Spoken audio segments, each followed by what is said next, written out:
Sebelum kita memulai webinar pada hari ini, ada satu pantun yang ingin saya sampaikan.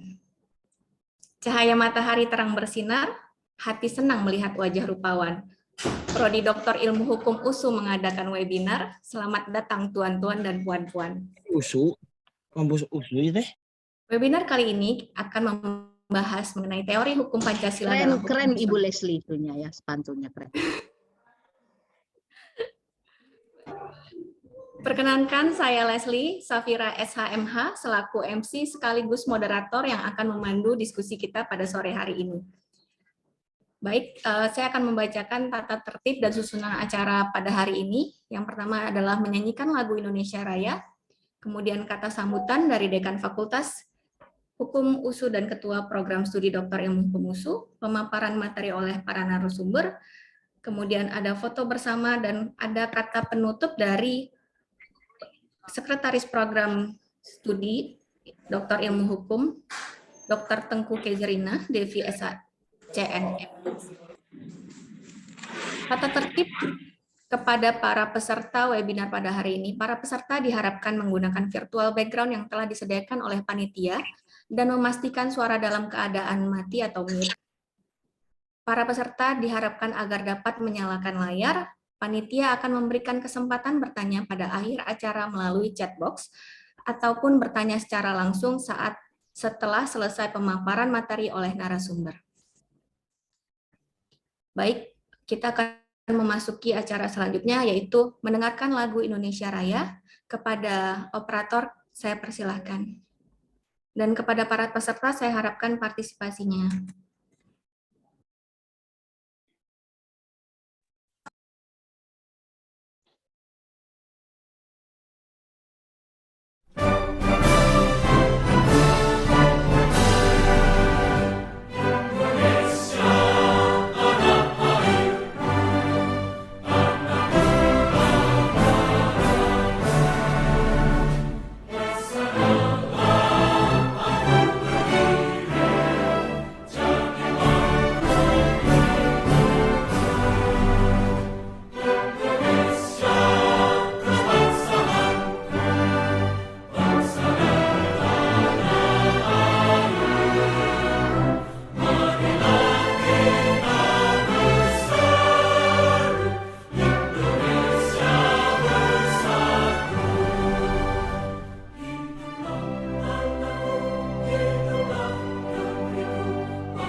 Baik, kita akan memasuki acara selanjutnya, yaitu mendengar kata sambutan dari Bapak Dekan, Bapak Dr. Mahmud Siregar, SHM HUM, selaku Dekan Fakultas Hukum. Kepada Bapak Dr. Mahmud Siregar, kami persilahkan. Baik, bisa didengar ya, Leslie? Bisa, Pak. Assalamualaikum warahmatullahi Bisa, Pak wabarakatuh. Selamat sore, salam sejahtera, salam sehat buat kita semuanya. Yang saya hormati Ibu Profesor Dr. Ningrum Natasha Syarain, SHMLI, Ketua Program Studi Doktor Ilmu Hukum, dan Ibu Dr. Tengku Kezerina Devi sebagai Sekretaris Program Studi Ilmu Hukum, Doktor Ilmu Hukum, Yang saya hormati para narasumber, ada Profesor Dr. Alpi Sarin SHMS, Guru Besar Fakultas Hukum Universitas Sumatera Utara. Terima kasih Prof sudah bersedia hadir. Kemudian ada Dr. Rocky Marbun, SHMH, dosen Fakultas Hukum Universitas Pancasila. Terima kasih Pak Marbun sudah bersedia memenuhi undangan program studi doktor ilmu hukum. Yang saya hormati para dosen, para guru besar, staf pengajar, baik staf pengajar S1, S2, MKN, dan staf pengajar program doktor ilmu hukum, Fakultas Hukum UNSU yang hadir pada kegiatan kita sore hari ini. Yang saya hormati, yang saya muliakan dan saya banggakan para mahasiswa, para peserta seminar, baik yang berasal dari Universitas Sumatera Utara maupun yang berasal dari luar Universitas Sumatera Utara. Karena saya lihat ada beberapa peserta yang berasal dari luar Universitas Sumatera Utara. Pertama sekali tentu kita mengucapkan puji dan syukur kepada Allah Subhanahu wa Ta'ala, Tuhan Yang Maha Esa, yang memberikan usia, kesehatan, dan kekuatan kepada kita, sehingga sore hari ini kita masih bisa menguatkan diri untuk membahas topik yang sangat penting dan tinggi ya. Topik ini saya katakan tinggi karena kita bicara tentang reh-ide sebenarnya ya, cita hukum yang posisinya sangat tinggi dalam struktur hukum nasional kita. Kemudian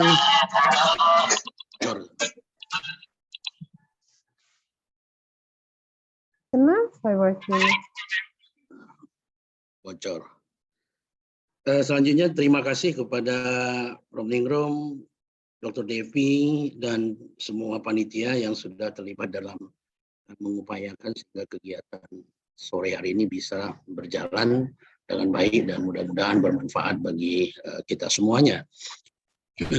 Kegiatan-kegiatan semacam ini harus kita kembangkan karena kajian-kajian yang dilakukan di luar bangku perkuliahan selalu lebih up to date, selalu lebih bisa mengakomodir berbagai kepentingan, berbagai perkembangan yang terjadi dalam bidang hukum, ilmu hukum maupun falsafah hukum. Keterbatasan kurikulum, keterbatasan pembelajaran tatap muka akan bisa kita atasi dengan berbagai diskusi akademik yang sangat tinggi, yang mengembangkan berbagai sudut pandang keilmuan yang bisa dimanfaatkan oleh mahasiswa, oleh masyarakat, maupun dalam pembaharuan atau penegakan hukum nasional. Hari ini kita membicarakan satu topik yang sangat penting, yang kajiannya juga sangat tinggi ya, karena kita berbicara hari ini tentang Pancasila sebagai reh-ide sebenarnya, sebagai cita hukum yang mendasari materi-materi hukum yang kita bangun di negara kita Republik Indonesia ini. Namun demikian, patut kita pahami pula bahwa tingginya posisi Pancasila sebagai cita hukum masih kita terima secara emosional ideal, karena posisinya yang sangat tinggi. Jadi kita masih menerima Pancasila itu secara emosional dan ideal, karena nilai-nilai yang tinggi yang terkandung di dalam cita hukum Pancasila itu secara emosional kita terima, karena memang itu adalah nilai-nilai yang kita yakini sejak dari dahulu kala kita berbangsa. Nah, namun demikian bahwa tidak mudah sebenarnya menjadikan nilai-nilai Pancasila yang tinggi itu secara langsung dalam pembentukan hukum, dalam penegakan hukum. Itu sangat sulit dilakukan karena posisinya yang sangat tinggi. Oleh karena itu, sebagai cita hukum, mestinya Pancasila itu bisa diturunkan ya dalam aspek rasional. Nah, agar nilai-nilai yang universal dan batasan-batasannya yang sangat luas ini bisa lebih disempitkan, bisa lebih diukur, bisa lebih jelas batas-batasnya, maka perlu upaya derivatif, perlu menerima Pancasila itu dalam secara epistemologi. Nah, oleh karena itu nilai-nilai Pancasila yang universal dan tinggi ini perlu dikaji sehingga melahirkan berbagai sudut pandang teoritik dan falsafah yang lebih terlihat batas-batasnya dan sedikit lebih konkret dibandingkan dengan nilai-nilai universal yang sangat tinggi. Itulah yang selama ini menjadi persoalan bagi kita, kekurangan kita, karena tidak banyaknya kajian-kajian akademik, kajian-kajian teoritik yang membahas tentang Pancasila dalam perspektif cita hukum nasional kita. Sehingga tempatnya yang terlalu tinggi itu ya susah diturunkan dalam berbagai pembentukan hukum, ya selalu akan didekati dengan pendekatan-pendekatan yang transendental lah, pendekatan-pendekatan yang sifatnya metafisik, sehingga batas-batasnya sedikit sulit ditemukan. Sama yang dihadapi oleh banyak negara juga dengan nilai-nilai yang sangat umum, sangat universal, seperti nilai-nilai liberal misalnya, tetapi banyak kajian yang mereka lakukan sehingga lebih konkret batasannya dan lebih akademik penerimaannya.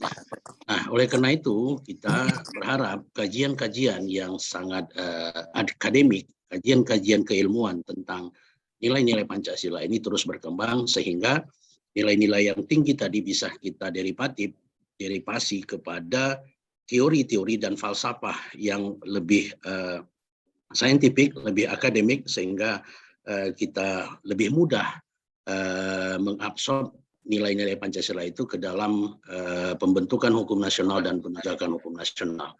Nah, oleh karena itu kegiatan-kegiatan semacam ini harus kita giatkan ya supaya Pancasila itu membumi dalam pembentukan hukum kita. Jadi dia bukan menjadi barang pusaka.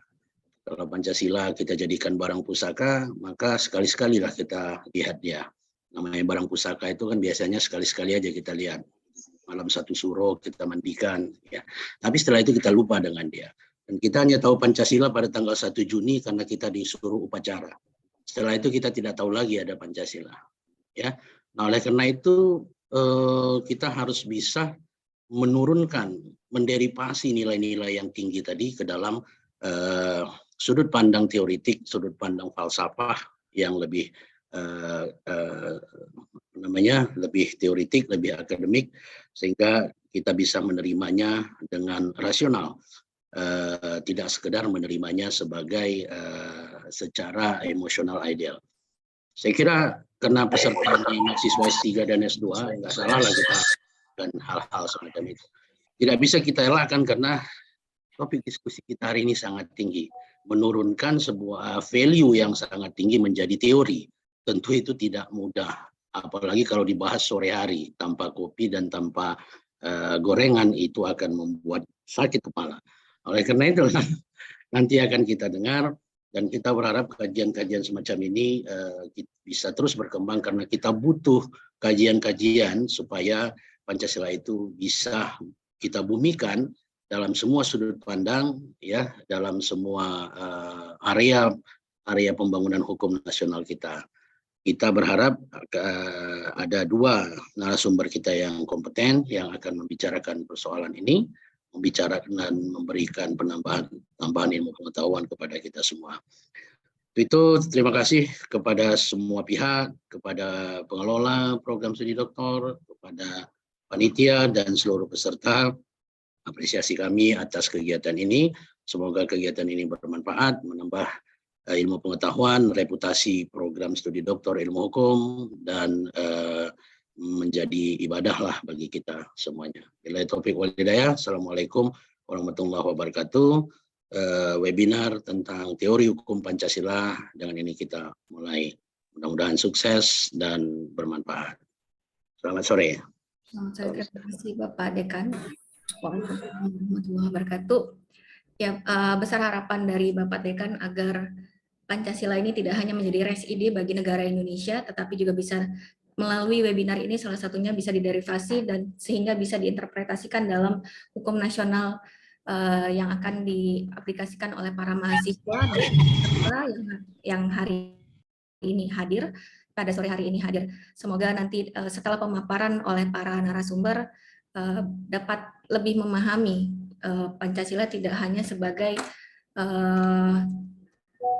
kajian-kajian epistemologis ataupun ontologis dan juga aksiologis, ya Pak, dapat dijabarkan lebih lanjut. Baiklah, selanjutnya kita akan mendengarkan kata sambutan dari Ketua Program Studi Doktor Ilmu Hukum USU, Ibu Profesor Dr. Ningrum Natasha Syarahid SHMLI. Kepada Prof kami persilahkan. Baik, selamat sore, salam sejahtera bagi kita semua. Assalamualaikum warahmatullahi wabarakatuh. Salam sehat.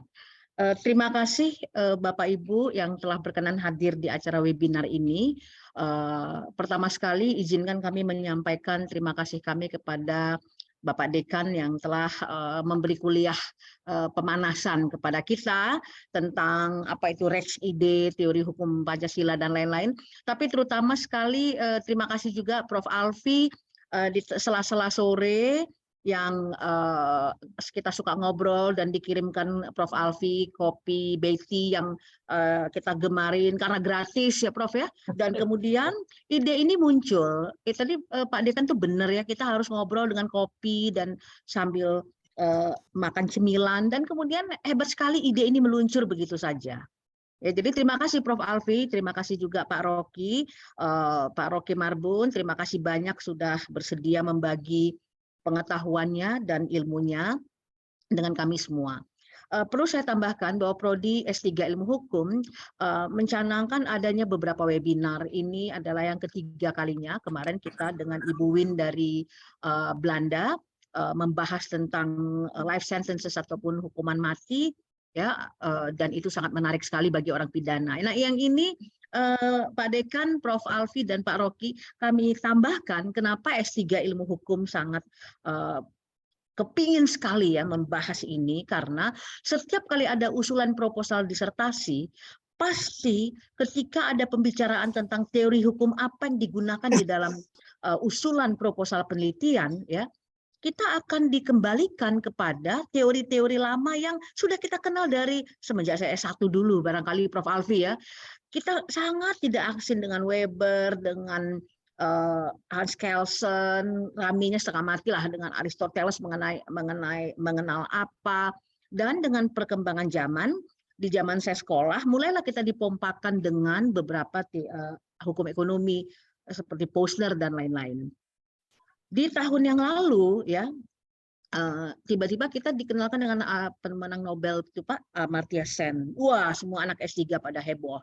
Tapi saya setuju Prof. Alfi punya kegalauan tersendiri. Kenapa tidak pernah ada yang membahas teori hukum dari pendekatan Pancasila, dan kita harus berani melakukan terobosan memperkenalkan teori hukum Pancasila. Why not? Itu adalah suatu keilmuan yang patut kita jadikan semacam karakter bagi disertasi-disertasi di Indonesia.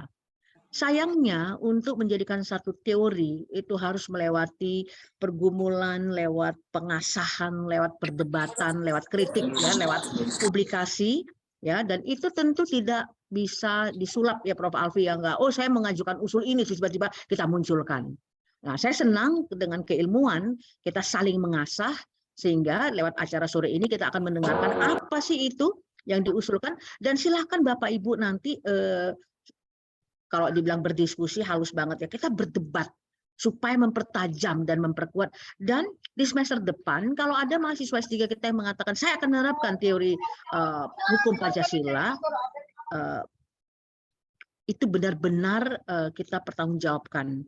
Saya harapkan dari acara sesudah sore ini kita akan lebih banyak lagi melihat publikasi-publikasi selanjutnya di jurnal-jurnal kita yang menyinggung soal teori hukum Pancasila. Sekali lagi di sore hari yang tidak ada kopi kenangan, tidak ada Starbucks, tapi ada kopi Betty biasanya dikirim Prof. Alfi ya.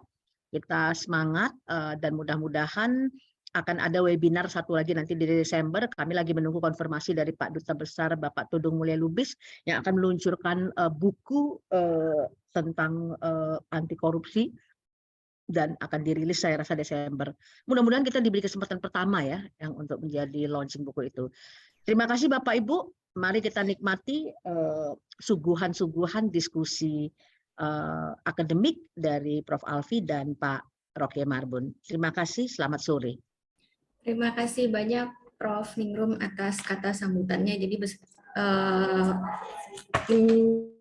memotivasi agar mahasiswa S3 khususnya ya Prof, agar lebih tidak menggunakan teori-teori hukum yang sudah itu lagi gitu, mungkin lebih bisa menggali teori hukum lain, dan kita akan lebih mempelajari juga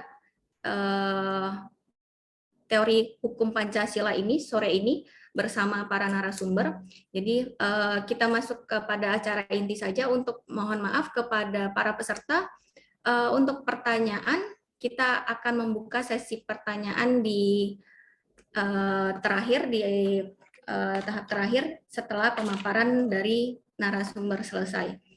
Ya, bisa melalui chat box ataupun bertanya secara langsung. Sebutkan nama, asal universitas, dan pertanyaan ditujukan kepada siapa. Baik, langsung saja acara webinar Teori Hukum Pancasila dalam Hukum Nasional kita mulai. Saya selaku MC dan moderator akan memandu acara diskusi, atau lebih tepatnya kalau bisa berdebat, kata Prof. Ningrum. Untuk pembicara pertama, kami persilakan kepada Profesor Dr. Alfi Syahrin SHMS, Guru Besar Ilmu Hukum. Mungkin dari admin akan menampilkan PowerPoint-nya kepada Profesor Dr. Alfi Syahrin. Kami persilakan, Prof. Baik, terima kasih. Assalamualaikum warahmatullahi wabarakatuh. Selamat sore, Bapak Ibu semua. Yang saya hormati Dekan Fakultas Hukum, Ibu Ketua Program Studi, para peserta hadirin semuanya. Bapak Ibu, ya, saya memang kalau melalui webinarnya agak sulit deh menyampaikan karena lebih satu arah. Tapi nggak apa-apa, mudah-mudahan ini bisa dipahami. Ya. Jalan-jalan sore ke program studi S3 USU, mari kita berdiskusi seru. Nah, gitu kata Keren Prof. Alfi. Baik, tadi sebagian sudah disampaikan oleh Dekan Fakultas Hukum maupun oleh Ketua Program Studi S3. Ya, nanti akan Prof. Roki, Pak Dr. Roki akan menyampaikan lebih lanjut. Sebagaimana dipahami bahwa teori hukum terkadang ditemukan dalam berbagai topik yang masuk dalam bahasan filsafat atau juga filsafat hukum yang dibahas dan ilmu hukum. Jadi teori hukum berada di tengah-tengahnya.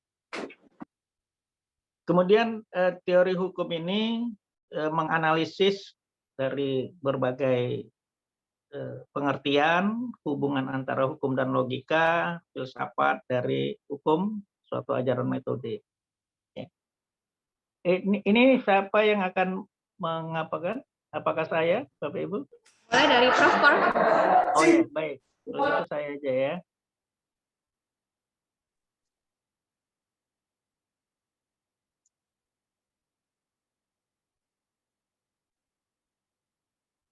Share screen. Prof mau langsung share screen atau dari kita, Prof? Ya, bisa dari sebentar saya coba buka ini. Coba di apalah, belum masuk rupanya di tempat saya. Oke. Dari kita ya, Prof? Iya, baik. Ya. Baik, lanjut ya. Saya dalam menulis ini dibantu oleh Ustaz saya Abdul Aziz Alsa. Ya. Lanjut. Saya rasa langsung ke ini ya. Yang keempat, PowerPoint keempat. PowerPoint keempat, teori hukum sebagai ilmu atau disiplin hukum yang dalam perspektif interdisipliner dan eksternal secara kritis menganalisis berbagai aspek gejala hukum, baik tersendiri maupun dalam kaitan keseluruhan. Yang ini ya, Prof ya? Iya, ya baik. Dengan tujuan untuk memperoleh pemahaman lebih baik dan memberikan penjelasan sejernih mungkin tentang bahan hukum yang tersaji dalam kenyataan kemasyarakatan.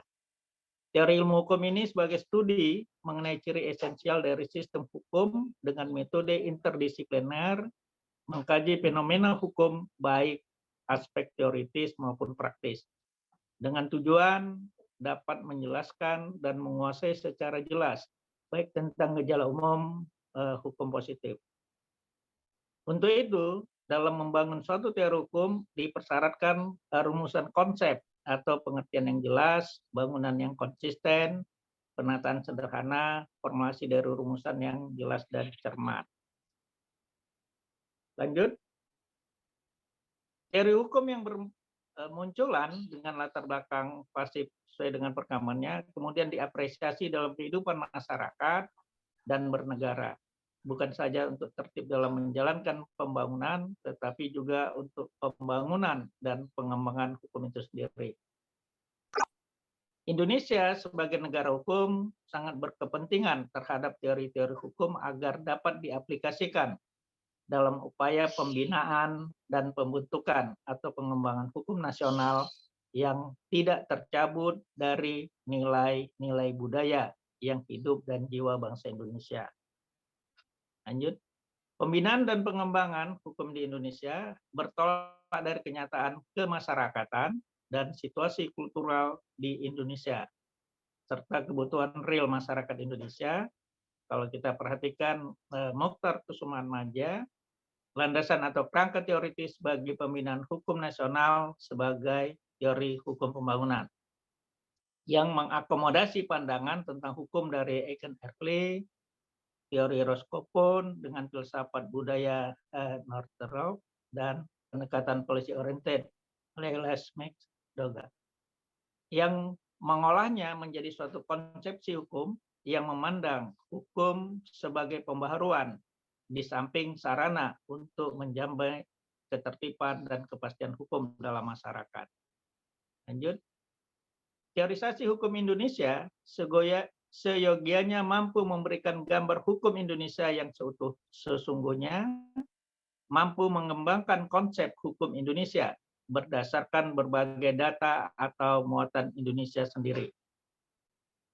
Mampu menunjukkan apa yang diinginkan, kemana arah orientasinya, serta konsep dan doktrin sosial, politik, dan lainnya yang dimiliki. Dalam konteks kekinian, Indonesia telah mampu menghimpun banyak kekayaan, wawasan manusia seutuhnya, ajas manfaat, kekeluargaan, perkehidupan dalam keseimbangan, dan lain-lainnya.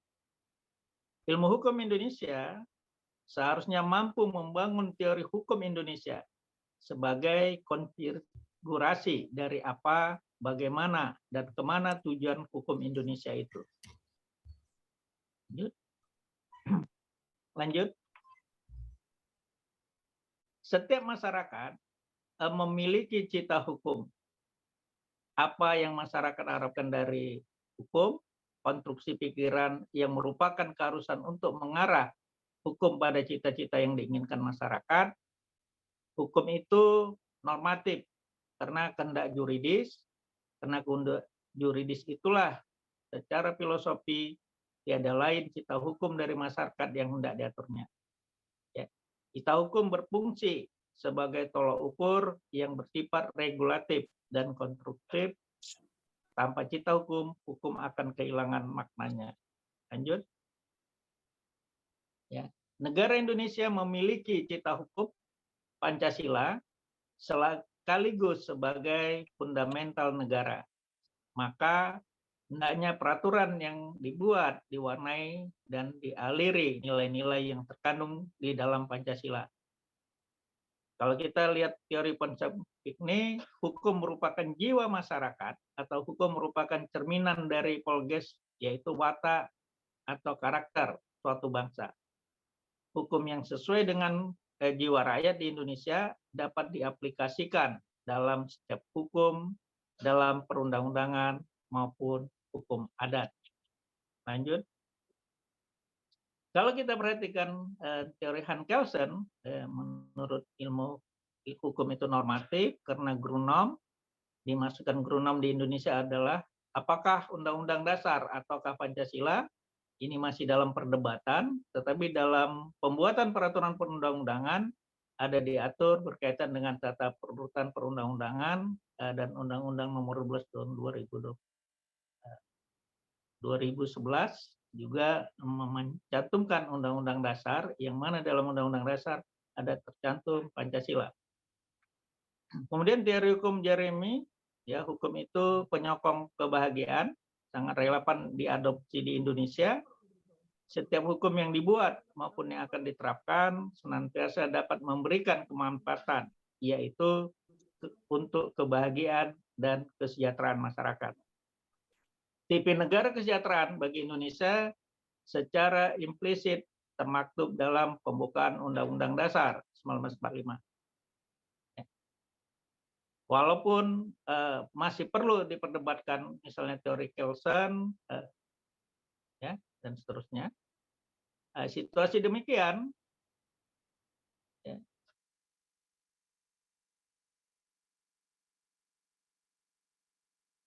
ya, ini akan sesuai dengan perkembangan, kemudian adanya masa transisi telah mengubah sebagian pandangan paradigma tentang hukum yang hendak dibangun, yang diterapkan bagi masyarakat Indonesia. Jadi amat bijaksana apabila pembinaan dan pengembangan hukum Indonesia dilakukan mengadopsi ya dari beberapa teori-teori yang ada, misalnya teori non-Chelnik, teori Saktoraharjo, teori progresif, teori yang dikembangkan oleh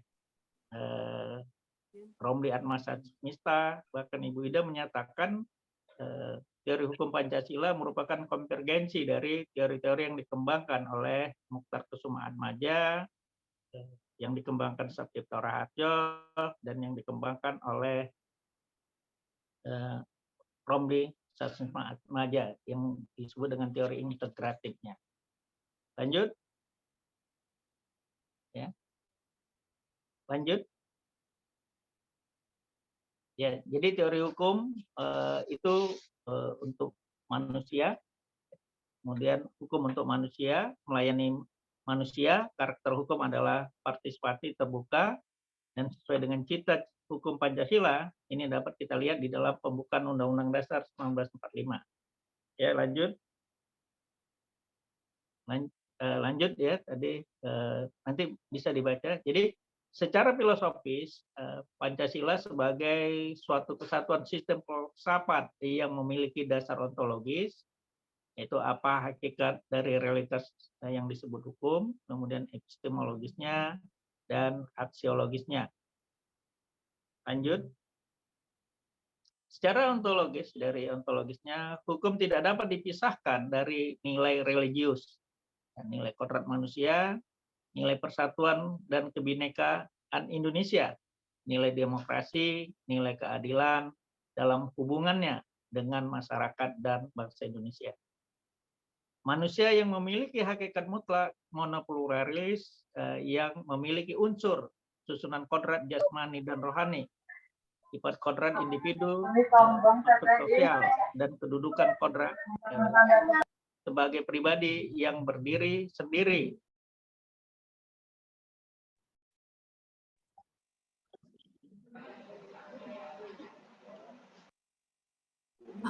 Ya. Unsur hakikat manusia tersebut merupakan satu kesatuan yang bersifat organis dan harmonis. Setiap unsur mempunyai fungsi masing-masing namun saling berhubungan. Sila-sila Pancasila merupakan penjelmaan hakikat manusia monopluralis yang merupakan kesatuan organis, sehingga sila Pancasila juga memiliki kesatuan yang bersifat organis pula. Secara ontologis, subjek pendukung pokok sila-sila Pancasila adalah manusia yang berketuhanan yang Maha Esa, berkemanusiaan yang adil dan beradab, berpersatuan, berkerakyatan yang dipimpin oleh hikmat dalam kebijaksanaan dalam permusyawaratan perwakilan, serta berkeadilan sosial. Selanjutnya, dasar epistemologis dari persoalan mendasar yaitu tentang sumber pengetahuan manusia, tentang teori kebenaran pengetahuan manusia, tentang fakta pengetahuan manusia. Persoalan epistemologis dalam hubungannya dengan Pancasila, kaitannya dengan pengetahuan. Akal manusia merupakan sumber daya cipta manusia dalam upaya untuk memperoleh pengetahuan yang benar.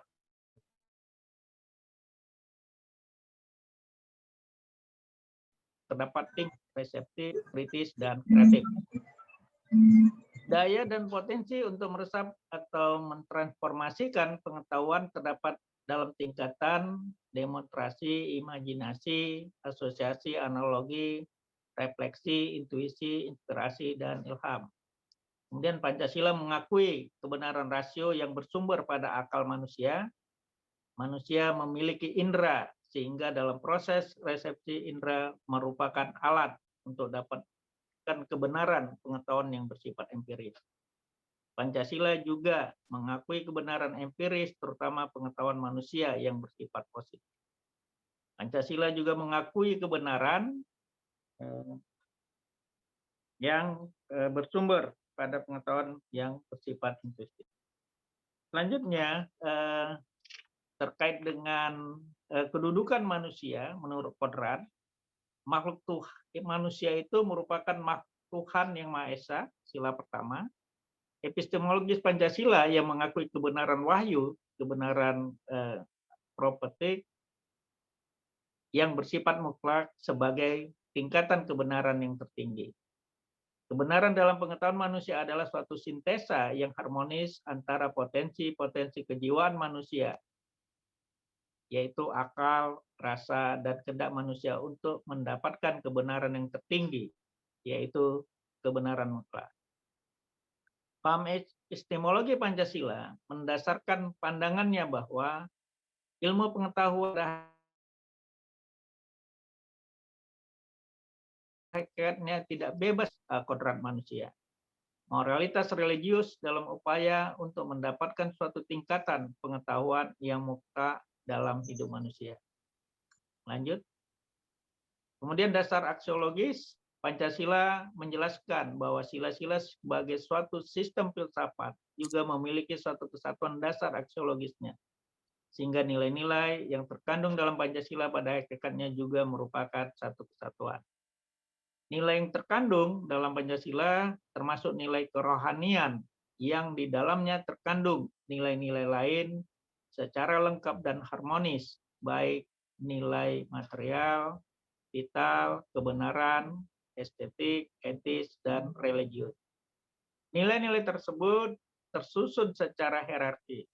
Adalah nilai ketuhanan sebagai nilai tertinggi, kemudian nilai kemanusiaan, nilai persatuan, nilai kerakyatan, dan nilai keadilan.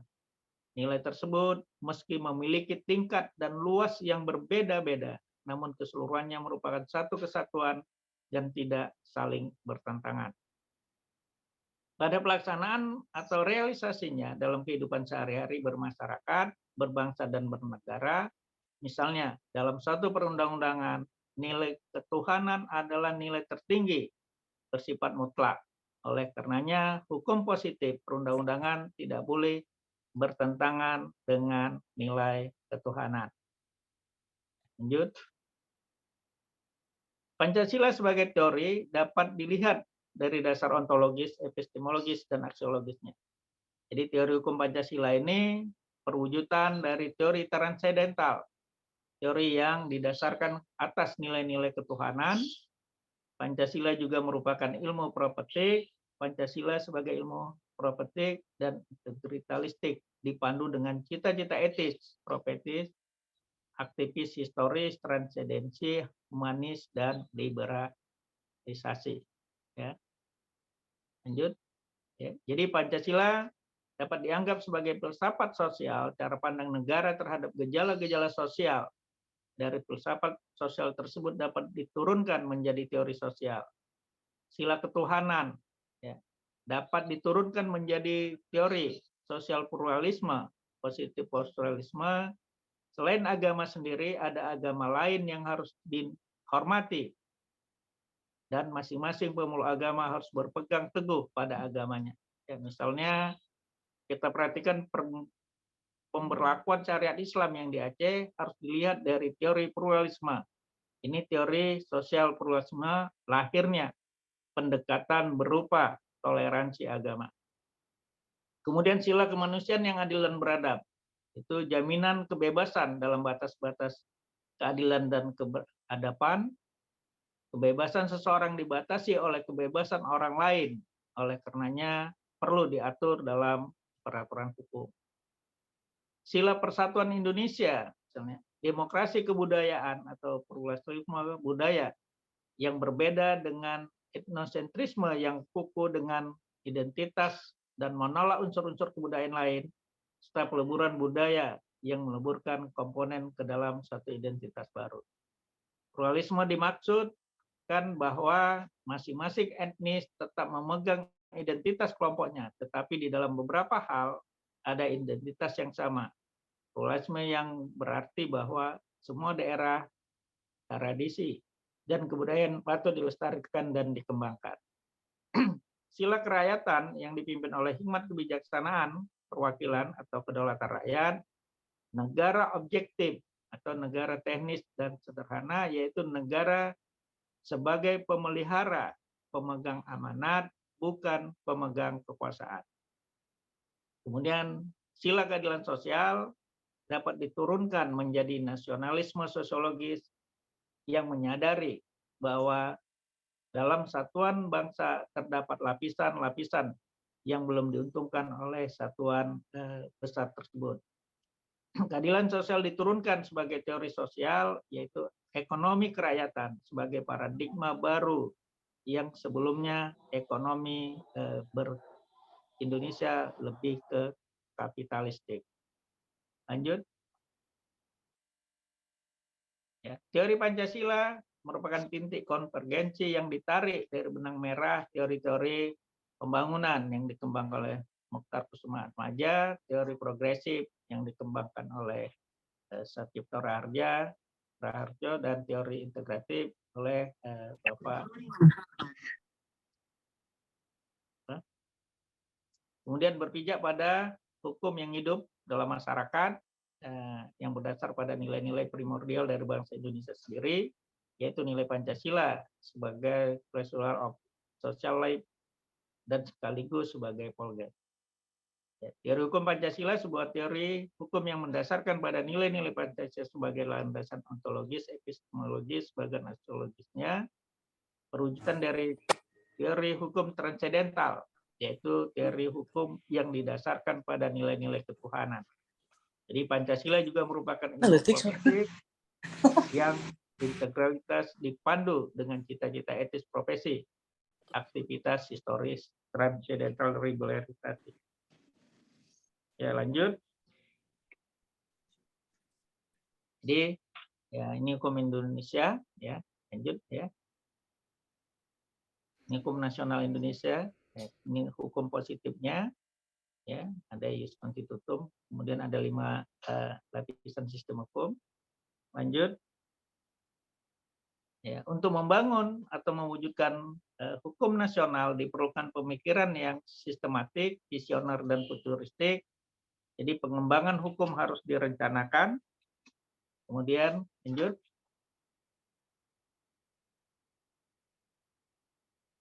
Empat fungsi hukum: menjamin keamanan dan ketertiban, menunjang pembangunan nasional, mewujudkan dan menjamin keadilan, mendidik masyarakat ke arah sikap sosial yang diharapkan oleh hukum dan masyarakat itu sendiri.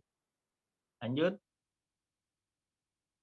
Fungsi hukum nasional menegakkan kepastian, ketertiban, kebenaran, dan keadilan dalam negara Republik Indonesia yang berdasarkan Pancasila dan Undang-Undang Dasar 1945. Kemudian menyelamatkan hasil pembangunan yang telah dicapai dalam masa pembangunan jangka panjang, mengarahkan dan menunjang semua kegiatan nasional di masa yang akan datang menuju masyarakat yang maju, adil dan makmur, dan mandiri, berintikan kemandirian. Kemudian menentukan rambu-rambu, batas-batas dalam ruangan, mana orang bebas memenuhi kebutuhannya sesuai dengan ajas regulasi dan swastanisasi. Lanjut. Jadi hukum nasional memiliki peran strategis sebagai identitas jati diri bangsa, menentukan kemampuan dan ketahanan nasional dalam pergaulan antar bangsa. Merupakan filter terhadap berbagai pengaruh dari luar maupun dari dalam yang kurang cocok dengan Pancasila dan Undang-Undang Dasar, serta nilai-nilai yang dijunjung tinggi oleh bangsa Indonesia. Dan hukum nasional ini menjadi wahana kedaulatan bangsa dan negara. Jadi ini ya yang bisa kita diskusikan untuk awal berkaitan bagaimana pengembangan hukum Pancasila ini. Ya, saya ilustrasikan begini. Misalnya pasal 33. Bumi, air, kekayaan alam dikuasai negara untuk sebesar kemakmuran rakyat. Cabang-cabang produksi yang menyangkut hidup orang banyak. Jadi sekarang kalau kemakmuran rakyat, kemudian rakyat adalah pemegang kedaulatan, apakah pengelolaan sumber daya alam yang menyangkut hajat hidup orang banyak itu diberikan kepada swasta atau diberikan kepada BUMN yang kemudian BUMN sebagai leader yang akan mengelola sumber daya alam itu. Jadi ini menarik untuk dikaji karena misalnya sekarang air minum itu pengelolaannya sudah banyak digunakan oleh perusahaan-perusahaan swasta. Ya, ini kaitkan lagi ya dengan Undang-Undang Cipta Kerja ini agak menarik ya untuk rakyat Indonesia di dalam melakukan pemanfaatan sumber daya alam itu hanya diberi 5 tahun, sementara corporate itu bisa diberi 30 tahun dan otomatis dapat diperpanjang. Ini menarik untuk dikaji dalam konteks Indonesia. Tapi bukan berarti kita anti terhadap bagaimana meningkatkan perekonomian Indonesia dengan menggunakan sumber daya yang ada dan juga dengan menggunakan swasta sebagai partner dari negara di dalam mewujudkan sumber daya alam tersebut. Ya, nanti bisa didiskusikan ya sesuai dengan tema masing-masing Bapak Ibu. Terima kasih. Saya kembalikan kepada moderator. Assalamualaikum warahmatullahi wabarakatuh.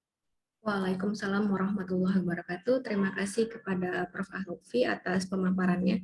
Jadi tadi Prof. Alfi telah menjelaskan teori hukum Pancasila, dan Pancasila jika dilihat secara filsafat hukum terbagi atas ontologis, epistemologis, dan aksiologis. Telah dijabarkan juga secara rinci, mungkin lebih dapat dikembangkan lagi jika secara kasuistis ya Prof.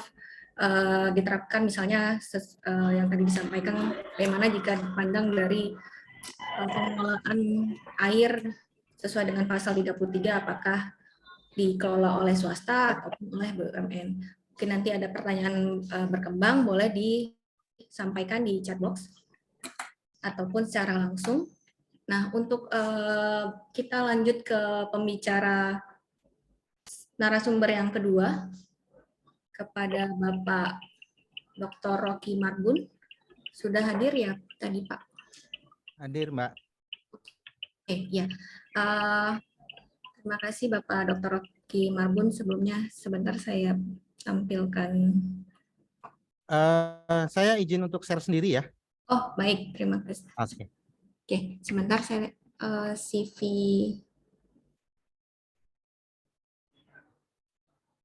Oke.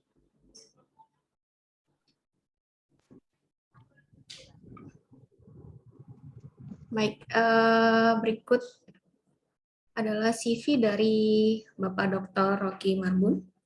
Beliau adalah dosen dari Universitas Fakultas Hukum Universitas Pancasila dengan bidang keilmuan hukum pidana. Jabatan terakhir beliau adalah Ketua Lab Penelitian S2 UP, Ketua Klinik Hukum FH Universitas Pancasila, Ketua Bidang Penelitian dan Publikasi Mahupiki. Kemudian ada banyak artikel dan karya ilmiah. Pastinya ya saya bacanya sangat luar biasa, Pak, ya. Sampai yang dijabarkan, cuma kalau harus dibacakan mungkin akan makan waktu. Jadi kita langsung lanjut saja kepada pembahasan materi kali ini yang akan disampaikan oleh Bapak Dr. Rocky Marbun dengan judul Teori Hukum Pancasila, Utopia atau Distopia. Kepada Bapak Dr. Rocky Marbun kami persilakan. Baik, makasih Mbak Leslie sebagai host. Assalamualaikum warahmatullahi wabarakatuh. Izin Prof. Alfi, Prof. Ningrum, dan Pak Dekan, izinkan saya untuk menyampaikan beberapa pandangan berkaitan dengan tema webinar kita hari ini ya. Saya awal itu waktu Prof. Alfi kontak saya, yang saya tangkep itu adalah pembekalan untuk mahasiswa baru S3 gitu kan. Jadi saya pikir nggak terlalu berat lah gitu kan. Ternyata habis lihat flyernya loh dibuka umum. Jadi ini nggak main-main berarti ini isinya gitu. Saya ada izin share screen ya Mbak. Ada beberapa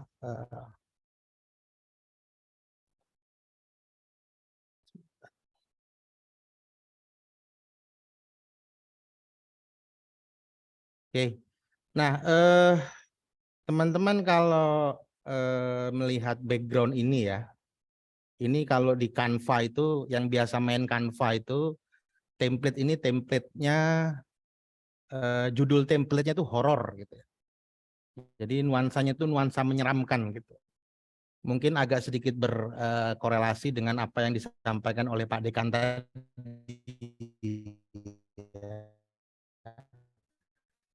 Kalau sudah bicara Pancasila itu kesannya dan segala macam yang muncul. Sehingga saya memang hari ini mencoba untuk menampilkan satu tema teori hukum Pancasila itu utopia atau distopia.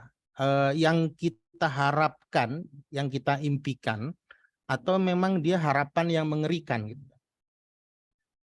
Sebelumnya saya mungkin mohon maaf kalau penyampaian saya tidak seperti Prof. Alfi ya yang sangat teoritis, karena memang background saya itu dari lawyer sebelumnya sampai 2014.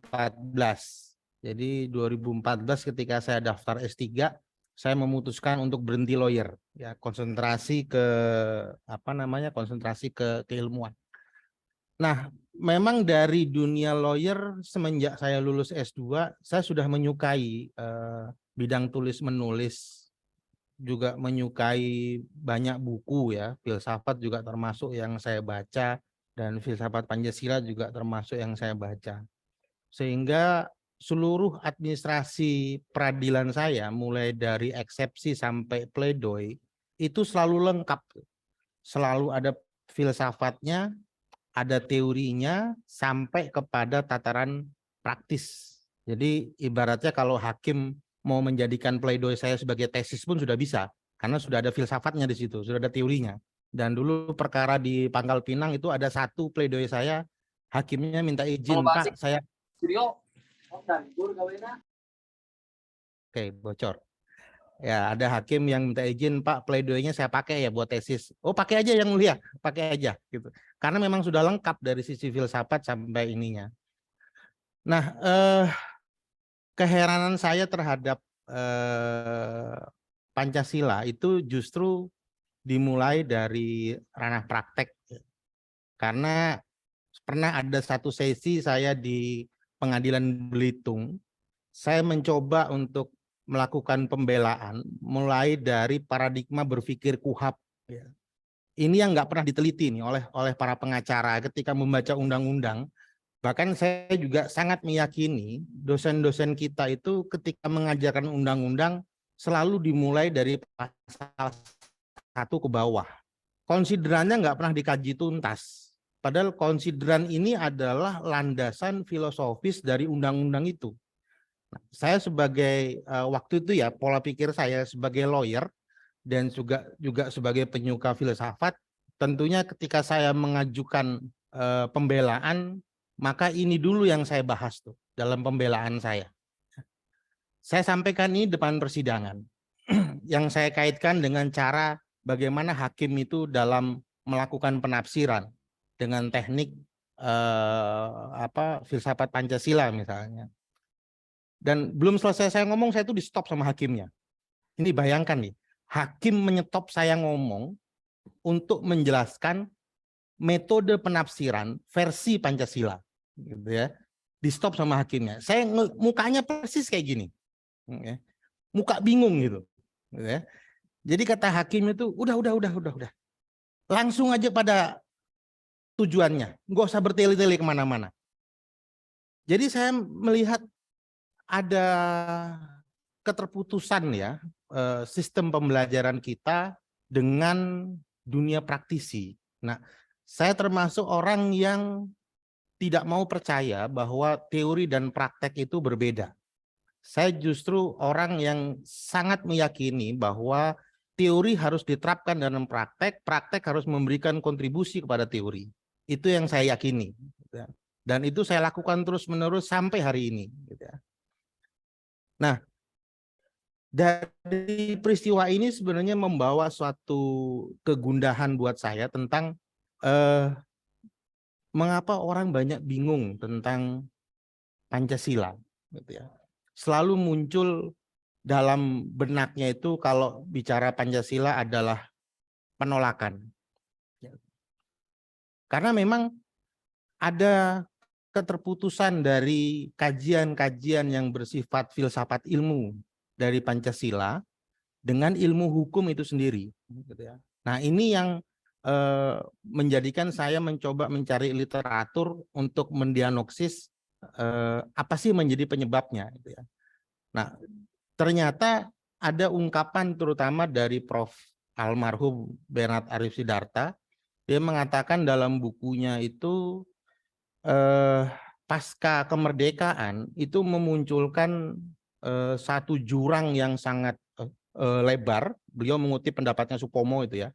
Kalau ingin menggunakan nilai-nilai yang hidup di masyarakat sebagai salah satu bentuk filosofi kebangsaan, maka terjadi jurang yang sangat lebar. Karena apa? SDM ahli hukumnya saat itu sangat beragam ya. Ada yang berpendidikan dari common law, ada yang dari civil law, ada yang dari Islamic, bahkan ada yang dari socialist law. Ya. Keberagaman ini yang kemudian tidak bisa menyatukan bagaimana para ahli hukum kita era itu, ya era itu. Jadi saya bawa sedikit sejarah ke belakang, bisa melakukan transformasi dari kajian-kajian filsafat ilmu dalam bidang Pancasila menjadi masuk ke dalam bidang hukum. Karena rupanya kita memang dididik dengan berbagai macam background pendidikan ya. Nah, pada akhirnya ketika kita mengkaji ilmu hukum, kita selalu ditampilkan bahwa disiplin ilmu hukum itu terdiri dari 3 bagian, yaitu ilmu hukum, filsafat hukum. Tapi kita lupa bahwa sebenarnya 3 ini hanya merupakan anak cabang nih. Ya. Kita melupakan induknya, yaitu filsafat ilmu. Nah, sehingga ketika S1 itu diajarkan filsafat ilmu, misalnya gitu ya, semua pada teriak gitu ya. Wah, terlalu tinggi, itu untuk anak S3 diajarkannya. Padahal logika diajarkan di S1 gitu ya. Logika itu bagian dari filsafat ilmu, tapi diajarkan juga di S1 gitu. Ya dulu saya dapat soalnya mata kuliah logika. Memang sulit itu mata kuliah logika itu. Nah, apa sih ilmu kandungan dari filsafat ilmu yang seharusnya merupakan induk semang ya dari ilmu hukum versi Indonesia itu adalah filsafat Pancasila itu sendiri. Nah, kalau bicara mengenai filsafat Pancasila ya, terhadap kegalauan-kegalauan dari yang disampaikan oleh Pak Dekan tadi, maka saya ingat dari literatur bacaan saya itu ada filosof Jerman ya namanya Martin Heidegger. Martin Heidegger ini ya memang kalau ngelihat sejarahnya Martin Heidegger dia salah satu pendukung Nazi ya, tapi kita nggak perlu ambil Nazinya, kita ambil pola pikirnya. Dia mengkritik, nah ini kalau ini pasti tahu semua ya, salah satu pendiri mazhab Kartesian ini René Descartes dari Prancis yang sangat terkenal dengan istilahnya cogito erga sum gitu ya. Nah, Martin Heidegger ini salah satu filosof yang sangat anti dengan metafisis barat. Karena menurut dia ketika René Descartes ini fokus kepada cogito, bahwa aku berpikir maka aku ada, jadi keberadaanku itu karena aku berpikir, maka Martin Heidegger mengatakan, salah dong, nggak begitu caranya. Yang benar itu adalah karena aku ada, maka aku berpikir. Manusia dengan keberadaannya, segala eksistensialismenya gitu ya, itu menyebabkan dia ada. Tapi kalau kemudian kita mulai dari bahwa manusia itu ada karena berpikir, yang terjadi adalah memaknai segala sesuatu itu hanya berdasarkan rasio.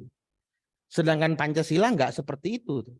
Ya. Pancasila itu bukan cuma rasio, tapi keimanan juga ada ini dan macamnya. Nah, perdebatan antara Martin Heidegger dengan René Descartes ini yang menyebabkan Martin Heidegger menghapus seluruh kosakata bahasa fisika dari metafisis barat. Akibatnya apa? Martin Heidegger itu membuat suatu neologisme ya, kata-kata baru yang sifatnya itu glosolalik gitu ya. Glosolalik itu bahasa-bahasa ruh. Nah, ini yang terjadi di dalam filsafat Pancasila. Tadi mungkin kita sudah mendengar bersama secara teoritis ilmiah gitu ya, disampaikan oleh Prof. Alfi. Memang ketika kita membahas filsafat Pancasila sebagai suatu filsafat ilmu, maka akan terdengar itu bahasa glosolaliknya itu, bahasa-bahasa ruhnya, ya. Moral, ya, manusia Indonesia yang percaya Tuhan, yang itu tidak diajarkan di ilmu hukum klasik tuh. Ya. Padahal bahasa glosolalik ini justru sebenarnya adalah bahasa-bahasa yang memang menjadi objek kajian dari filsafat Pancasila adalah manusia Indonesia. Jadi objek kajian dari filsafat Pancasila itu manusia Indonesia. Yang manusia Indonesia itu ketika kita larikan kepada Pancasila, maka persoalan transendental sebagaimana disebutkan dalam sila pertama itu nggak mungkin kita lepaskan. Makanya kita akan sangat kesulitan ketika membaca, orang yang nggak terbiasa ya, membaca bukunya Noto Nagoro, bukunya Abdul Qadir Besar, bukunya misalnya Ruslan Abdul Ghani ya, karena kosakata bahasanya itu tidak ditemukan dalam ilmu hukum. Dan orang-orang hukum itu sangat jarang yang mencoba untuk bagaimana melakukan transformasi konsep dalam filsafat ilmu Pancasila itu menjadi konsep yang sifatnya bisa diterapkan dalam ilmu hukum. Nah, kita banyak mengenal misalnya tokoh-tokoh ini adalah tokoh-tokoh yang melakukan kajian-kajian ya terhadap Pancasila sebagai filsafat kebangsaan. Yang kalau kita baca satu-satu bukunya itu ya, itu memang buat saya sangat dahsyat gitu ya. Mereka bisa menemukan kosakata yang nggak terfikirkan di hari ini tuh nggak terfikirkan gitu ya. Tadi ada Prof. Alfi sempat menyinggung monopluralis gitu ya. Terus ada lagi teori integralistik religius dari Ruslan Abdul Ghani misalnya. Nah itu banyak yang teori-teori itu akhirnya teori itu mati suri gitu. tidak diintegralkan ke ilmu hukum, belum menjadi filsafat hukum. Ya. Ini yang kemudian persoalan mengenai Pancasila sebagai filsafat kebangsaan itu masih ngambang di awang-awang sebagai dewa di atas, ya, yang kemudian dihindari untuk dibahas. Gitu. Nah, saya sebenarnya juga memiliki persoalan yang sama dengan teman-teman semua yang mencoba untuk membahas Pancasila. Ya. Tapi saya punya kebiasaan karena saya bersinggungan langsung dengan praktek, jadi saya kalau baca buku filsafat itu selalu di pinggiran buku filsafat itu saya kasih note ya. Misalnya ada kalimat begini. Kalau saya pernah membaca salah satu filsafat komunikasi mengatakan begini, ketika komunikasi itu terjadi, maka subjek penutur harus menghilangkan kesadarannya, harus memunculkan kesadaran palsunya, supaya dianggap sebagai objektif. Nah, itu yang kemudian saya tulis di catatan pinggir, ya, karena saya banyak menyoroti penegakan hukum, polisi, jaksa, hakim bersembunyi di balik norma normatif. Saya langsung korelasikan antara filsafat dengan bagaimana prakteknya. Cuma kebetulan saya mendapatkan jembatan itu memang bukan dari teori-teori hukum yang diciptakan oleh para pakar di Indonesia, tapi lebih banyak ke teori-teori yang muncul di Jerman dan Prancis. Memang harus ada jembatannya untuk bisa memahami antara filsafat langsung ke ilmu hukumnya, harus ada jembatannya. Jembatannya itu adalah teori hukumnya itu yang harus bisa dipergunakan dengan baik. Nah, apa yang disampaikan oleh Prof. Alfi itu saya menemukan satu konsep ya yang ketika ini saya gunakan dalam ranah praktek, bagaimana sih cara menafsirkan Pancasila ya. Maka hampir semua tokoh filsafat Pancasila yang tadi saya sebutkan ketika berbicara tentang bagaimana menafsirkan, maka hampir semuanya selalu menggunakan pola yang sama ya. Adanya korelasi dari setiap pasal secara bolak-balik ya. Nah, ini di teori hukum kita nggak muncul apa nama konsepnya ini ya gitu. Tapi saya menemukan nama konsep yang ada dalam tradisi filsafat Jerman yang dikenal dengan istilah lingkaran hermeneutik. Lingkaran terus-menerus.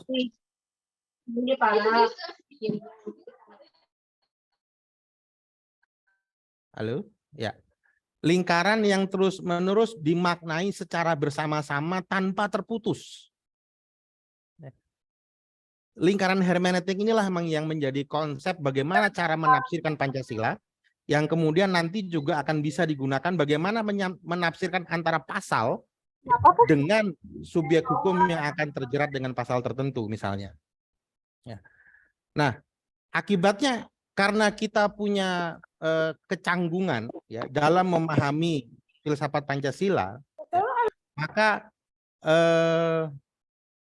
terjadi satu bukan pendeskritan ya, tapi meminggirkan karya anak bangsa ya. Karena ada beberapa kampus yang memang seolah-olah alergi kalau misalnya yang dipakai kayak tadi ya, grand teorinya teori hukum pembangunan. Siapa ini? Ya, teori hukum pembangunan ini apa? Ini nggak menginternasional, gitu ya. Dunia internasional nggak kenal nih. Nah, artinya di sini bahwa karya-karya anak bangsa yang mencoba untuk melakukan satu transformasi dari filsafat Pancasila turun ke dalam hukum, sampai hari ini itu semua terpinggirkan. Semua menjadi oposisi biner, inferior, yang terpinggirkan, yang tidak mau digunakan dalam penulisan-penulisan, bahkan kita merasa alergi. Tanpa mencoba untuk mendalami lebih dahulu, kita alergi. Entah karena promotornya atau pembimbingnya nggak tahu teori itu, ya sehingga menolak, atau memang nggak suka dengan yang punya teori. Orang Indonesia kan kadang-kadang gitu. Ya. Kita menjudgment orang yang bikin teori sebagai teori yang asal buat, main jahit, ini perilaku tukang jahit gitu kan, main nyambung-nyambungin aja. Tapi kadang-kadang yang mengkritik itu nggak berbuat apa-apa itu. Dia juga nggak menciptakan teori, dia juga nggak melakukan apa-apa. Tapi mengkritik teorinya orang paling jago gitu kan. Nah, itu terjadi sampai hari ini gitu. Nah, sehingga teori-teori yang sudah diciptakan oleh anak bangsa ini misalnya tadi sudah disebutkan ya, teori hukum pembangunan hanya diakomodir di Unpad. Ya. Teori hukum integratif juga hanya diakomodir di Unpad. Hukum progresif di mana? UNER ya, apa Undip ya, lupa saya. Kemudian ada lagi nih teori keadilan bermartabat. Saya dulu waktu mau disertasi mau pakai ini, ya, dimarahin sama promotor saya. Siapa ini gini segala macam gitu ya. Ya walaupun memang akhirnya beberapa ahli-ahli hukum ini mencoba melakukan falsifikasi terhadap teorinya dengan meminta kepada anak didiknya untuk menggunakan teori mereka. Ya. Karena apa? Karena memang untuk menjadi satu teori yang bisa diterima oleh komunitas ilmu hukum, teori itu harus sudah menjadi satu konvensi yang diterima bersama. Jadi semakin banyak mahasiswa yang masuk ke kampusnya, semakin banyak yang menggunakan teori dia, dengan harapan teori itu tersebar kemana-mana. Ya kan? Teori hukum profetik, kalau nggak salah UII ya, tolong saya dikoreksi kalau nggak salah. Kemudian ada teori hukum inklusif, ini Prof. Jawahir nih dari UNS. Dan ada teori negara hukum Pancasila. Nah, terakhir saya menggunakan ini dalam disertasi. Ini pun dalam sidang terbuka habis saya dihajarin. Ini teori belum konvensi Indonesia nih, belum terjadi kesepakatan terhadap konvensi ini gitu. Apa terhadap teori ini belum fix menjadi teori. Padahal saya mengambil teori ini itu berlandaskan pandangan dari Supomo, dari Philippus Hadjon, kemudian dari Patmowaihono. Ya. Nah, ini yang menjadikan saya miris sampai hari ini adalah peminggiran teori-teori karya anak bangsa. Kita nggak mencoba, kalau coba diperhatikan seluruh teori ini, itu basisnya semua adalah Pancasila. Kalau dikejar satu-satu, nggak ada satupun yang mengatakan bahwa ini teori bukan Pancasila. Semua basisnya Pancasila. Padahal sebenarnya kita ini di Indonesia ini punya musuh yang sama, common enemy. Musuh kita sama. Semua teori-teori yang ada ini merupakan satu bentuk perlawanan dari satu mazhab, yaitu positivisme. Pertanyaannya adalah apakah positivisme itu bagus atau tidak, gitu kan? Kalau saya mengambil posisi sesuatu hal yang diabsolutkan, maka dia akan memunculkan ketidakadilan. Nah, positivisme yang dilawan hari ini adalah positivisme yang dilakukan secara absolut, gitu. Apakah Pancasila tidak mengandung positivisme? Mengandung, karena ketika berkaitan dengan hukum, nggak mungkin positivisme dihilangkan. Ya. Pasti ada unsur positivismenya. Tadi misalnya Gustav Radbruch misalnya ya, dia berhasil menggabungkan antara hukum kodrat dengan hukum positif. Ya. Digabungkan dengan satu teorinya ide Desreh, yang ternyata hari ini dipakai di Indonesia gitu ya. Digembar-gemborkan dipakai di Indonesia. Itu kan sebenarnya kita tinggal tarik aja ya, bagaimana akarnya dari filsafat Pancasila. Jadi saya ingin mengatakan begini sebenarnya, dari sisi filsafat ilmu saya mungkin sudah bisa sampai kepada satu keyakinan, nggak ada perdebatan di situ, ya nggak ada perdebatan. Tapi begitu turun ke ilmu hukum, ke disiplin ilmu hukum, maka kita punya persoalan di filsafat hukumnya. Kita belum ada filsafat hukum Pancasila itu. Nah, sekarang bagaimana membangun suatu teori hukum Pancasila ketika kita belum punya suara sepakat tentang ini loh, filsafat hukum Pancasila itu ini sebagai turunan dari filsafat Pancasila. Nah, akhirnya teori-teori ini ya, kalau kita baca satu-satu teori-teori ini, itu semua menghindari perdebatan secara filsafat ilmu, tapi langsung masuk kepada pembentukan teori hukumnya. Nah, sehingga saya menjadi maklum kalau kemudian bagi ranah penegakan hukum, ya, bagi ranah penegakan hukum, teori-teori ini nggak dianggap gitu. Hakim-hakim itu lebih suka mengutip pendapatnya Hans Kelsen, pendapatnya misalnya John Locke atau apa, lebih suka mengutip pendapat itu. Saya belum pernah ketemu ya hakim mengutip pendapat menurut Mukhtar Kusuma Atmaja, itu saya belum pernah. Selama saya berpraktek saya belum pernah melihat itu. Atau misalnya menurut teori hukum profetik gitu ya. Atau misalnya Prof. Sacipto aja pendapatnya dikutip. Itu sangat jarang sekali. Yang sekarang paling mungkin tuh di MK. MK mulai ada beberapa pendapat yang mengutip pendapat-pendapat nasional gitu. Nah, sehingga saya agak sedikit pesimis dalam arti begini. Kalau saya melihat data statistik, begitu banyaknya laporan kepolisian, begitu banyaknya gugatan yang mangkrak ya, baik di kepolisian, tunggakan perkara di Mahkamah Agung, jangan-jangan nih nuansa kebatinan masyarakat Indonesia sudah tidak sama lagi dengan filsafat ilmu Pancasila yang digembar-gemborkan sebagai masyarakat yang ramah, masyarakat yang jujur, masyarakat yang bermoral. Jangan-jangan sudah nggak sama ini. Nah, ini yang sebenarnya harus diteliti lebih dalam lagi. Apakah filsafat Pancasila perlu gitu ya melakukan suatu transformasi nilai, transformasi pandangan terhadap fakta yang konkret terjadi hari ini? Kita tuh kan dikit-dikit lapor polisi, dikit-dikit gugat, ya. Suruh damai nggak mau damai kalau lawannya jadi tersangka dulu, biar 1-0. Nanti kalau sudah damai, kemudian ada yang ngomong inilah restoratif justice, gitu kan? Padahal dijadiin tersangka dulu, supaya 1-0, supaya takut gitu. Nah itu kan semacam menampilkan seolah-olah kita mengadopsi suatu konsep yang bermasyarakat, padahal di belakangnya kita bersembunyi di balik norma untuk menekan seseorang gitu, agar dia damai. Nah, persoalannya menjadi tidak sangat sederhana ketika kita hanya berbicara dalam ranah teori ilmiah ya, karena yang urgent hari ini adalah ini praktek sudah banyak korbannya nih.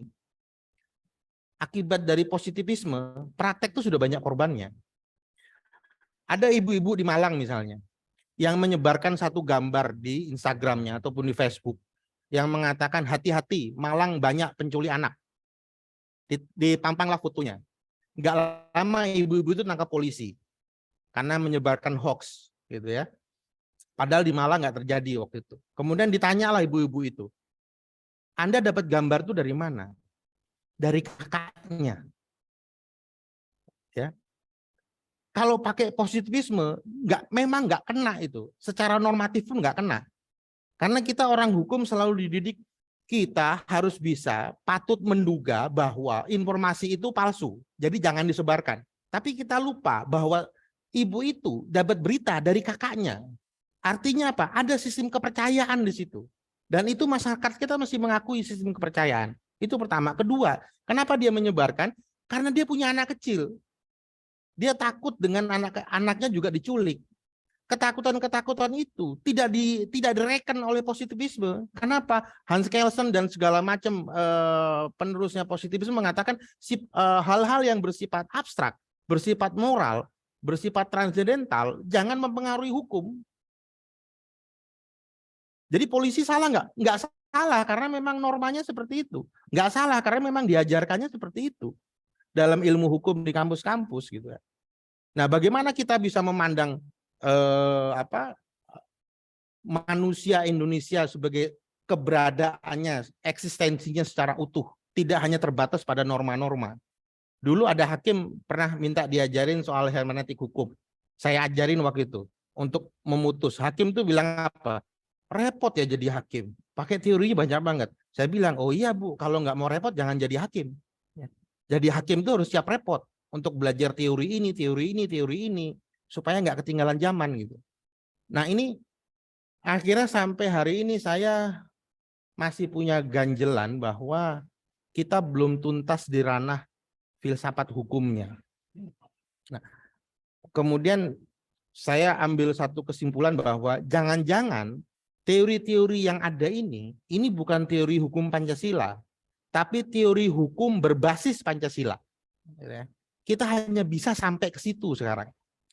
Sedangkan filsafat hukum Pancasilanya masih zong tuh, 0. belum ada yang bahas itu. Ya.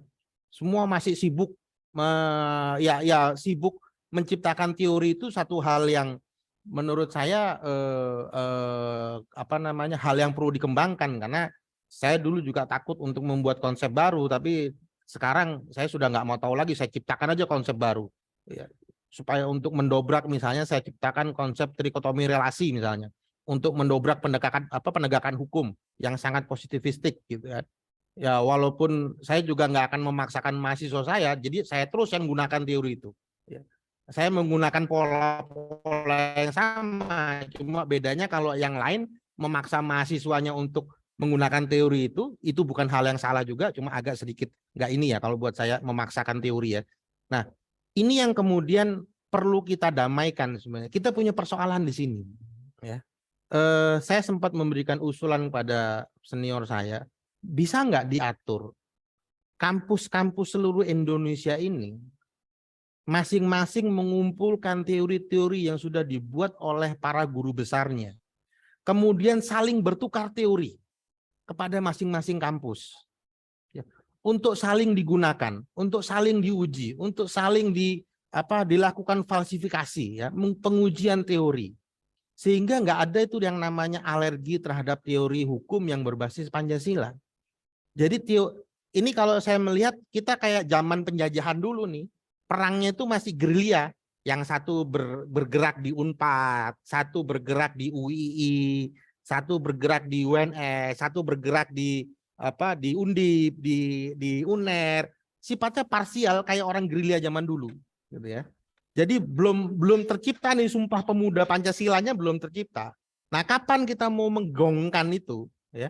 Agar kampus-kampus ini bersatu bahwa musuh kita sama loh, positivistik. Coba kita saling bertukar teori, saling menggunakan teori itu, saling belajar. Teori ini apa sih intinya? Kalau dari Pancasila, teori ini apa sih intinya dari Pancasila? Mungkin kita nggak bisa membahas secara abstrak dari filsafat hukumnya. Kenapa nggak dimulai dari bawah? Nah itu yang kegalauan saya yang sempat saya sampaikan kepada senior saya. Nah hari ini terungkapkan, gitu ya. Baik, saya rasa kita bisa masuk ke dalam ranah diskusi nantinya. Saya cukup sampai di sini. Terima kasih. Assalamualaikum warahmatullahi wabarakatuh. Waalaikumsalam warahmatullahi wabarakatuh. Terima kasih kepada Bapak Dr. Rocky Marbun. Mungkin nanti saya simpulkan di akhir acara webinar kita. Kita lanjut ke, ini belum ada pertanyaan via chat box. Ada pertanyaan yang ingin disampaikan langsung oleh peserta. Kita langsung ke sesi tanya jawab ya, Pak dan Prof. Alfi. Kepada Bapak Dr. Serhan, kami persilahkan. Assalamualaikum warahmatullahi wabarakatuh. Terima kasih Bu Moderator. Saya ingin berdiskusi dan meminta pendapat kepada guru saya, Prof. Alfi. Kalau bicara teori, saya teringat dulunya Prof. Alfi ini mengarahkan untuk banyak membaca bukunya Profesor Dr. Peter Mahmud Marzuki. Namun menarik sekali webinar di sore hari ini kita membahas tentang teori Pancasila dalam penerapan pada saat penelitian, baik itu di level disertasi. Prof, satu pertanyaan saya, ketika kita membahas Pancasila yang dihubungkan dengan konsepsi hukum nasional, kita pasti menyepakati bahwa memang benar Pancasila ini sudah jelas disepakati oleh founding father sebagai filosofi Groundslah dengan metode Pancasila keramanya ataupun mungkin ajaran Staffen teorinya yang mengedepankan Pancasila sebagai Recht idea. Namun bagaimana kira-kira pandangan Prof dewasa ini?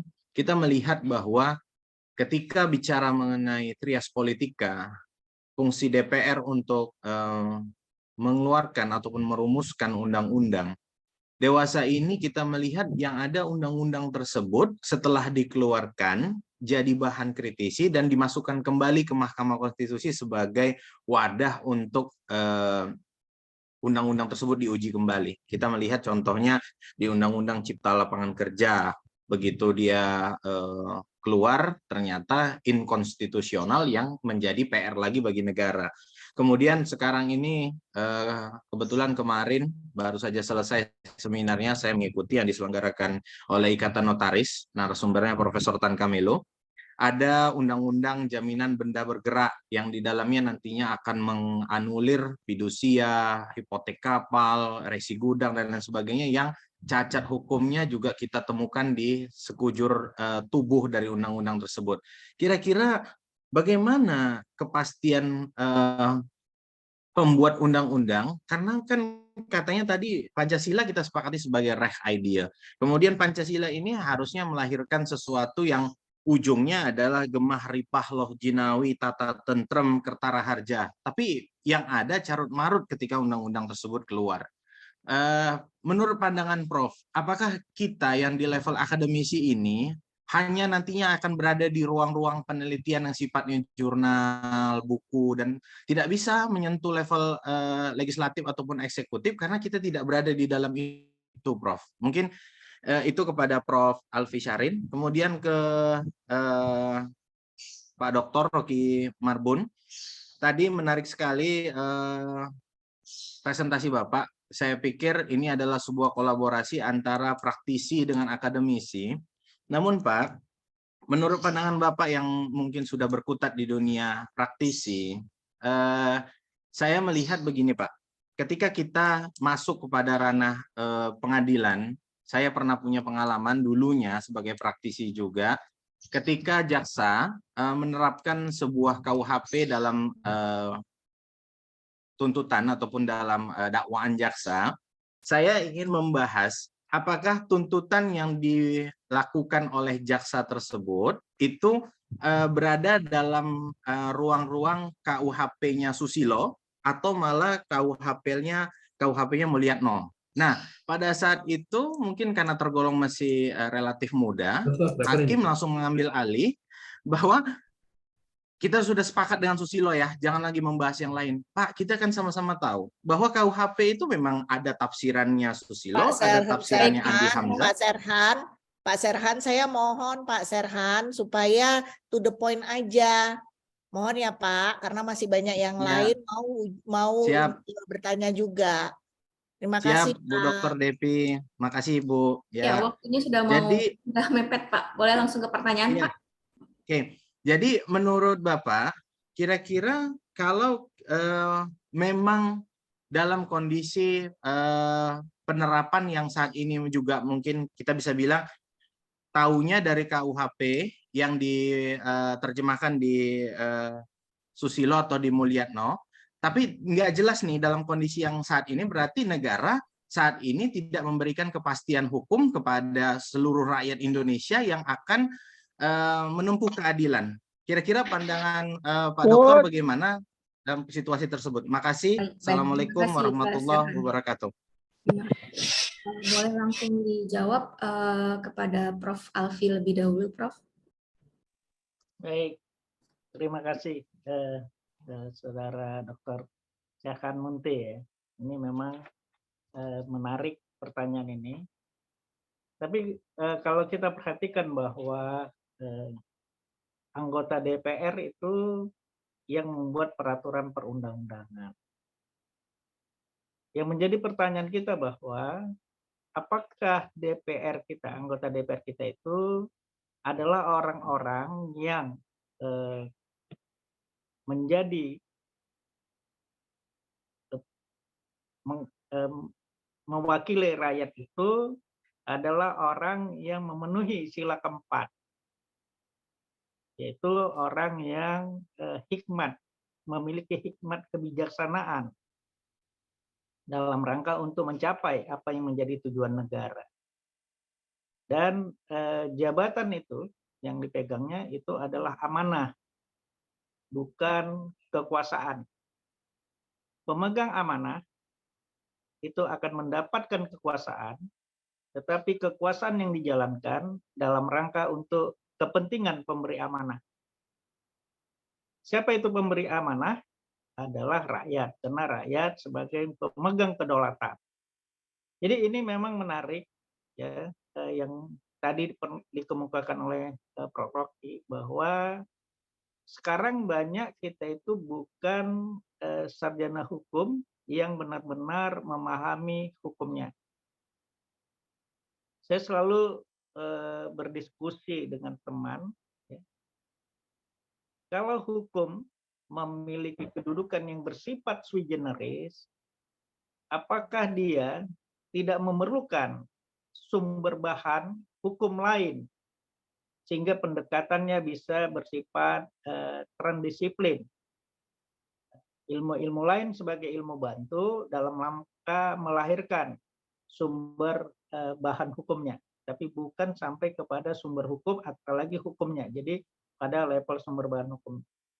Jadi ini Pak yang perlu kita perhatikan, bahwa apakah nanti akan melahirkan suatu norma bahwa untuk menjadi seorang anggota dewan yang notabene akan membuat peraturan perundang-undangan untuk kepentingan rakyatnya adalah orang yang memenuhi sila keempat yang didasarkan kepada nilai persatuan dalam rangka mencapai keadilan, yang berketuhanan yang Maha Esa, yang berperikemanusiaan yang adil dan beradab.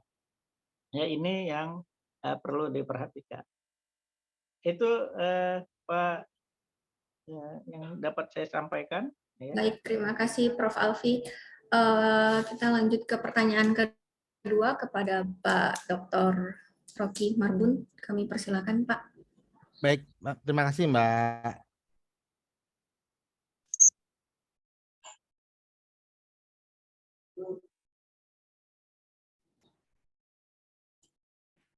Ini terputus.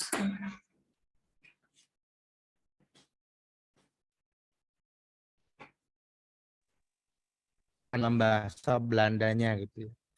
Tapi pada satu saat saya juga membaca buku tentang The Interpretation. Ya. Di salah satu kalimatnya itu dikatakan bahwa terjemahan merupakan suatu bentuk interpretasi yang didasarkan kepada konteks pembuatan teks tertulis itu. Nah, kemudian di situ saya tafsirkan lagi, kalau dia berkaitan dengan konteks dari teks tertulis itu, berarti yang melakukan penerjemahan terhadap teks asing itu harus mampu memahami dan menguasai apa konteks yang muncul ketika pasal itu muncul pertama kali, sehingga dia bisa menerjemahkan dengan tepat bahasanya, gitu kan? Nah, kekhawatiran saya adalah ternyata para ahli hukum R. Susilo, Mulyatno, kemudian ada R. Sugandi, itu memahami konteksnya dengan cara berbeda. Ketika teks tertulis misalnya 310 gitu ya. Ketika pasal itu muncul dalam KUHP, mereka memahami terjemahan dan konteksnya itu secara berbeda. Sehingga terjadi perbedaan terjemahan yang akibatnya memunculkan perbedaan makna. Nah, yang kemudian yang lebih kacau lagi sebenarnya, terjemahan adalah interpretasi dari teks tertulis yang kemudian diterjemahkan lagi dalam bahasa Indonesia. Jadi mengalami 2 kali terjemahan tuh. Saya tanyakan kepada Prof. Andi Hamzah, Prof, kalau gitu berarti terjemahan yang ada sekarang tidak boleh kita tafsirkan dengan kemampuan kita menafsirkan, kecuali berdasarkan kemampuan R. Susilo menafsirkan. Karena dia menafsirkan berdasarkan konteks dari pasal itu dengan kemampuan bahasanya, gitu ya. Karena bahasa itu kan, ketika bahasa itu kita kuasai, maka kita menguasai makna dari bahasa itu kan gitu. Nah, Andi Hamzah, Prof. Andi Hamzah agak ngeles. Oh, enggak gitu juga, gitu ya. Ya boleh-boleh aja ditafsirkan. Nah, ini yang kemudian menjadi saya kebetulan banyak mempelajari tentang bagaimana suatu teks tertulis itu diberikan makna. Yang harus dipahami adalah begini, tidak mungkin seseorang melakukan penafsiran terhadap teks apapun tanpa membawa hal-hal yang sifatnya subjektif. Jadi kalau dikatakan misalnya, apakah putusan hakim itu subjektif atau objektif? Saya selalu mengatakan putusan apapun itu sifatnya subjektif. Kenapa? Karena tergantung dari mana dia belajar. tergantung bagaimana budaya institusinya. Tergantung siapa yang memengaruhi. Makanya kalau di Amerika itu kan begini, hakim itu bisa dilihat dengan paginya dia sarapan apa. Gitu. Kalau paginya nggak sarapan, berarti lagi domelin istrinya. Jangan mutus gitu. Itu anekdotnya di sana seperti itu. Nah, ini artinya apa? Ini harus dibawa kepada suatu pemaknaan. Kenapa hakim itu majelis? Ya, ada 3. Karena masing-masing hakim itu subjektif. Sehingga supaya tampil objektif, maka harus ganjil. Karena nanti ujung-ujungnya 197 ada musyawarah tuh di situ. Untuk menyatukan subjektivitas itu. Nah, yang jadi persoalan adalah sistem pengambilan keputusan di pengadilan kita itu selalu bertumpu kepada ketua majelis. Anggotanya itu pasti selalu anggota majelis itu selalu junior. Coba sekali-sekali coba kalau itu saya kejar tuh. Mana yang lebih senior antara ketua majelis dengan anggotanya? Selalu ketua majelis lebih senior. Nah, sehingga dia punya hak full untuk bisa menentukan sendiri tuh. Itu sistem itu juga berpengaruh. Ketika hakim memutuskan udah R Susilo aja. Jangan-jangan waktu dia dulu sekolah itu dia pakai R Susilo gitu. Jangan-jangan gitu ya. Jadi itu semua berpengaruh ke situ, Mas Serhan. Sehingga bukan menjadi satu hal yang salah karena memang itu sangat tergantung dengan bagaimana dia memperoleh ilmu dan kemudian dia menerapkannya. Yang jadi persoalan adalah kalau dia nggak mau belajar yang lain, itu aja masalahnya. Gitu Mas Serhan. Baik. Semoga menjawab ya Pak Serhan. Kita ke pertanyaan selanjutnya. Ada dari Bapak Yoga Pratama dulu. Kami persilakan Pak langsung kepada inti pertanyaan ya Pak ya. Pak Yoga. Baik, terima kasih Mbak atas waktu yang telah diberikan. Ya, silakan Pak. Siap. Saya dari Fakultas Hukum Universitas Pancasila, Jakarta. Izin bertanya kepada Pak Rocky, Pak. Baik. Terkait dengan filsafat hukum mengenai Pancasila. Ya. Yang saya ambil adalah inkonsistensi di dalam implikasi Pancasila di dalam sistem yurisdiksi kita sendiri. Karena kalau kita merujuk pada history approach atau kita pendekatan sejarah bahwa di Indonesia ini ya selama ini saya mencari literasi bahwa Pancasila secara written law atau secara hukum tertulis itu belum tertuang di dalam yurisdiksi yang jelas. Ya, baik di dalam itu Inpres maupun di dalam TAP MPR ataupun yang di dalam undang-undang yang terbaru kita mungkin di Undang-Undang 12 2011 kemudian Undang-Undang 15 2019 yang terakhir kalau nggak salah Undang-Undang 13 tahun 2022 itu. Sehingga Pancasila ini dianggap kurang mempunyai daya imperatif Pak di dalam undang-undang yang lain gitu kan. Kalau kita melihat Pancasila sebagai grunom maka yang dibawa kan seharusnya mengikuti. Nah, ini karena Pancasila mulai terlihat tidak jelas, maka undang-undang kita juga secara implikatif merasa kurang juga di dalam memaknai Pancasila.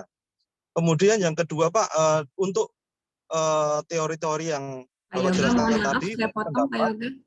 Boleh satu dulu pertanyaannya karena masih ada satu pertanyaan lagi.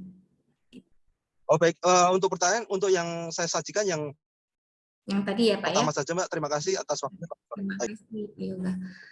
Kepada Bapak Dr. Rocky, dipersilakan Pak langsung untuk menjawab pertanyaan. Baik, makasih Mbak Leslie. Begini Mas Yoga, kadang-kadang begini, kita memperlakukan filsafat itu seperti memperlakukan teori. Seperti memperlakukan asas bahwa kalau kita pakai filsafat ini akan bisa menyelesaikan persoalan. Nah, itu justru letak ketidaktepatan kita dalam berpikir gitu. Karena filsafat itu dia tidak akan pernah bisa menyelesaikan fakta konkret. Filsafat itu justru membentuk paradigma, membentuk pola pikir. Jadi yang dibentuk itu adalah pola pikirnya, bukan kalau saya menggunakan filsafat Pancasila maka persoalan nenek Minah selesai. Enggak. Percuma kita pakai Pancasila, tapi kalau pola pikirnya positivistik, sama aja bohong gitu kan. Justru harus dibalik. Kalau mau dibalik, pola pikirnya Pancasila, analisisnya positivistik masih mending. Karena dia akan menjadi positivistik yang lembut. Tetap berbasis normatif, tapi punya diskresi tertentu. Ya, untuk tidak menjatuhkan pemidanaan. Gitu. Nah itu pola pikir Pancasila itu, filsafat Pancasila itu membentuk paradigma berpikir, membentuk pola-pola penalaran, gitu ya. Kira-kira seperti itu, Mas Yoga, sehingga jangan memperlakukan filsafat seperti teori, karena nggak nyambung nanti gitu. Kalau teori iya untuk menyelesaikan persoalan. Nah, tinggal teori itu nanti berbasis filsafat mana. Biasanya masing-masing filsafat itu punya turunan teorinya. Ya. Itu yang makanya di mata kuliah filsafat hukum itu harusnya sudah mulai diajarkan apa fungsi dari filsafat. Ya.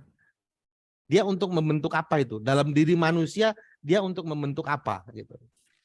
Gitu kira-kira Mas Yoga. Baik, terima kasih Pak Rocky. Ini ada pertanyaan terakhir dari Pak Dadang Dwi Susanto. Ya, kepada Pak Dadang kami persilakan untuk langsung ke inti pertanyaannya Pak ya, karena kita masih ada acara selanjutnya. Siap Ibu, izin terima kasih atas waktunya kepada moderator. Mungkin kami langsung izin pencerahan kepada dan sharingnya kepada Prof. Alvin. Gitu. Tadi sudah dijelaskan oleh beliaunya tentang bagaimana Pancasila itu secara epistemologisnya bagaimana. Yang kami tanyakan ini kan baru-baru ini telah ditangkap seorang hakim MA dalam kasus OTT oleh KPK. Yang kami tanyakan sesuai dengan materi hukum, materi webinar ini, bagaimana Pancasila itu diletakkan di mana oleh para pengambil kebijakan itu. Di dalam Pancasila itu sudah terkait 1-5 yang kami minta pencerahan itu di sila pertama, yaitu ketuhanan yang Maha Esa dengan keadilan sosial bagi seluruh rakyat Indonesia. Kita ketahui bahwa hakim MA itu adalah hakim terakhir dalam pengambil kebijakan atau keadilan di dalam negeri ini.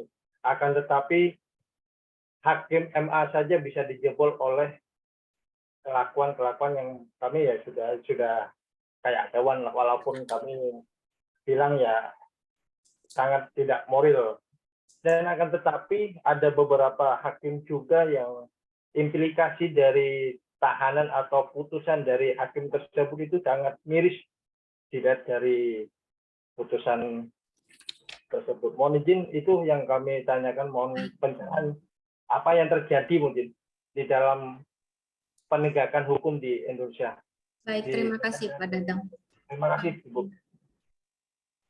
Kepada Prof. Alfi boleh langsung ditanggapi, Prof. Terima kasih moderator, Pak Dadang yang saya hormati. Ya. Ini menarik memang Pak Dadang.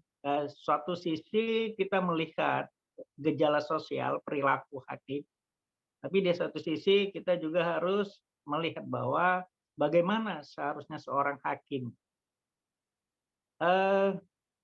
Seorang hakim di dalam memutus suatu perkara, sesungguhnya dia itu melakukan sumpah. Ini dapat kita lihat dari irah-irah putusan itu, demi keadilan, demi dia bersumpah. Dia bersumpah untuk apa? Untuk keadilan. Keadilan yang mana? Keadilan yang berdasarkan ketuhanan yang Maha Esa.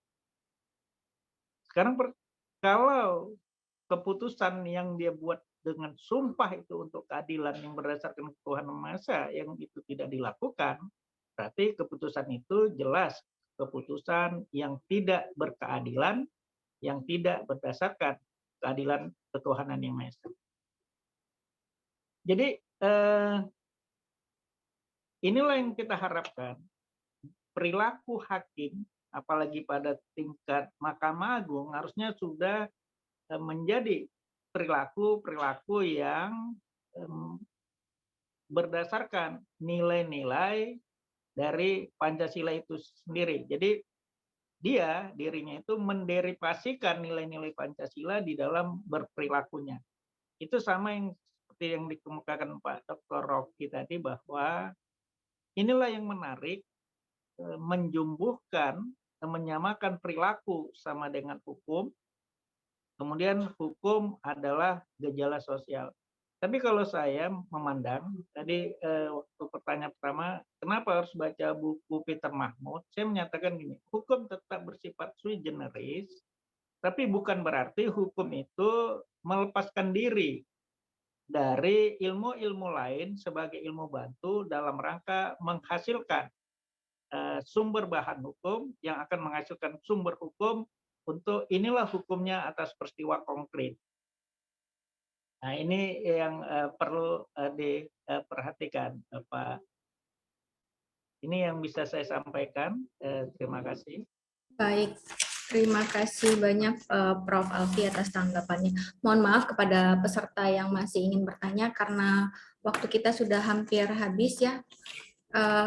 Mungkin nanti jika para narasumber berkenan dapat menghubungi langsung para narasumber, Prof. Alfi dan Pak Dr. Rocky, apakah diperkenankan jika ada yang ingin berdiskusi lebih lanjut ya, karena memang dengan waktu yang sangat sempit ini tidak mungkin membahas teori hukum Pancasila beserta dengan filsafat yang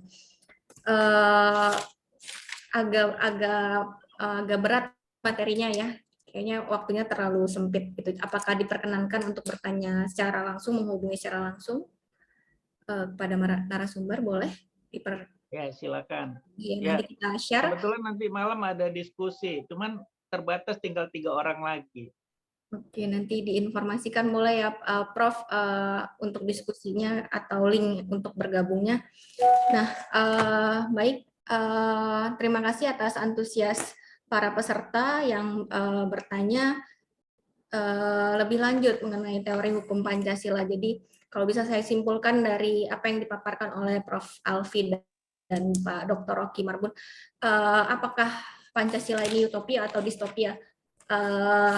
Apakah hanya bayang-bayang atau situasi ideal yang sempurna yang diimpikan atau merupakan situasi yang buruk, atau yang tadi disampaikan juga oleh Bapak Dekan Fakultas Hukum USU bahwa Pancasila sebagai res ide itu posisinya berada di posisi tertinggi, artinya tidak tersentuh ya.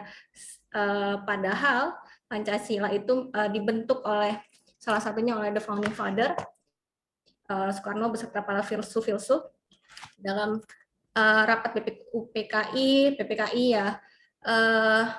Salah satu penentuan ideologi negara itu untuk menghindari yang tadi dibilang Pak Dr. Rocky, menghindari positivisme ya. Kalau dianggap saking tingginya Pancasila, dianggap dengan posisinya tinggi itu tetapi tidak tergapai, malah setiap waktu, setiap Senin kita upacara hanya menghafal, menyebut sila-sila dalam Pancasila, tapi tidak kita aplikasikan seperti itu ya Prof. Ya, hal-hal sederhana, sepele yang tetapi mudah dilupakan seperti itu. Tadi padahal kita adalah negara hukum yang berdasarkan Pancasila, kita harusnya kembali kepada itu, bukan cuma kita berlandaskan dengan teori-teori hukum dari Barat yang mungkin lebih tepat kita kembali lagi coba menggunakan, artinya yang seperti dikatakan oleh Dr. Rocky Marbun tadi adalah hasil dari anak-anak bangsa ya, karena teori hukum pembangunan, teori hukum progresif, teori hukum integratif itu jika ditarik benang merahnya itu kepada memunculkan teori hukum Pancasila. Baik, terima kasih atas pemaparan materi dari para narasumber. Saya yakin masih banyak pertanyaan yang ingin disampaikan oleh para peserta dalam, apalagi mereka akan melakukan karangan ilmiah ya. Ya mudah-mudahan setelah ada webinar ini tidak ada kendala jika para peserta ingin membuat suatu tesis ataupun disertasi dengan menggunakan teori hukum Pancasila ya. Baik, untuk selanjutnya mungkin sebelum ke kata penutup dari Sekretaris Program Studi Ibu Dr. Tengku Kezerina Devi, ada satu pantun penutup. Boleh ya saya pantun penutup dulu. Biru laut seperti kolam, ikan paus pandai menyelam. Dari lubuk hati yang paling dalam, kami tutup webinar dengan salam. Wassalamualaikum warahmatullahi wabarakatuh. Kepada Ibu Devi. Waalaikumsalam warahmatullahi wabarakatuh. Cakep. Waalaikumsalam warahmatullahi wabarakatuh. Waalaikumsalam warahmatullahi wabarakatuh. Ibu Leslie, katanya kita mau foto bersama dulu. Iya, kita foto bersama dulu. Baik, para peserta mohon jangan leave karena masih ada acara selanjutnya. Sebentar, mohon agar dinyalakan layarnya. Apakah sudah menggunakan virtual background? Jadi nanti yang akan mendapatkan sertifikat yang ikut foto ya. Belum. Yang ikut foto baru dapat sertifikat ya. Mohon maaf ya, keburu lift. Coba temennya disuruh gabung lagi. Oke, kita foto dulu. Kalau yang ada backgroundnya saya apa, juga perlu sertifikat ya, Ibu Leslie. Nggak apa-apa. Saya nggak pakai background, Bu. Ya, ayo kita foto dulu. Saya nggak pakai background, tapi kan tetap kece. Tolong sertifikat saya ya, Bu. Kece, Pro.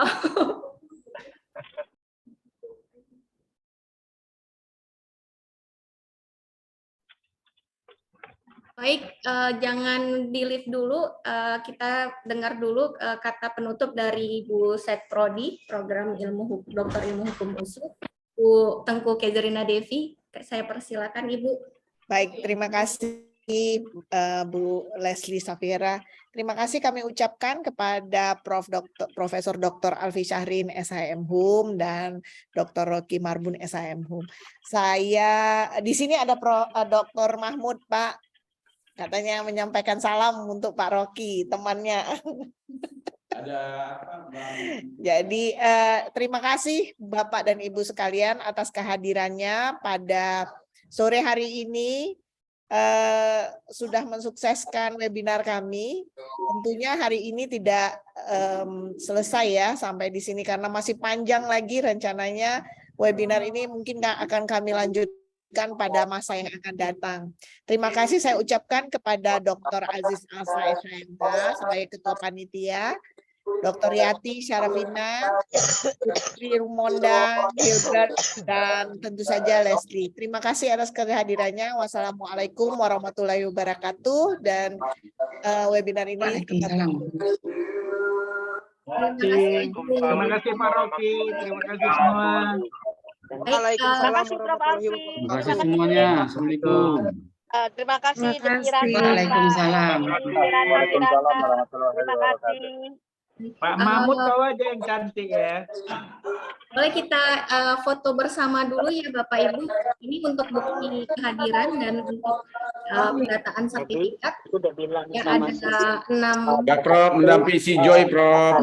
Joy katanya kesepian, ya udahlah saya dampingi sore ini. Om Rocky, sehat selalu semua, Erwin. Ada 6 layar ya. Bang Pulungan, Bang Andrea Pulungan ada tuh kayaknya. Andrea Pulungan. Baik. Boleh senyum 3 jari, kalau nggak bisa 2 jari juga boleh. Oke, ya layar pertama. Oke, layar kedua. Iya, Ibu Maya nggak kelihatan mukanya, Bu. Ya. Layar ketiga. Ibu Syafna boleh banget ya jarinya. Oke, yang ke layar keempat. Pak Serhan senyumnya, Pak. Baik, layar kelima dan layar ke-6. Baik, terima kasih banyak para peserta webinar pada sore ini. Semoga sehat selalu dan ilmunya. Amin. Assalamualaikum warahmatullahi wabarakatuh. Waalaikumsalam warahmatullahi wabarakatuh. Izin lihat, terima kasih. Ani. Terima kasih Pak Rocky. Halo, Ketemu iya lagi. Bang Mahmud. Ketemu Pak Rocky, terima Terima kasih. Andrea Pulungan. Prof. Alfi. Terima kasih. Makasih Pak Rocky. Izin Prof. live ya. Alfi. Oke. Ya, Mbak Ani, izin Prof. live. Alfi, Iya, izin. siap. Ya, izin. Mod, jangan lupa Mod.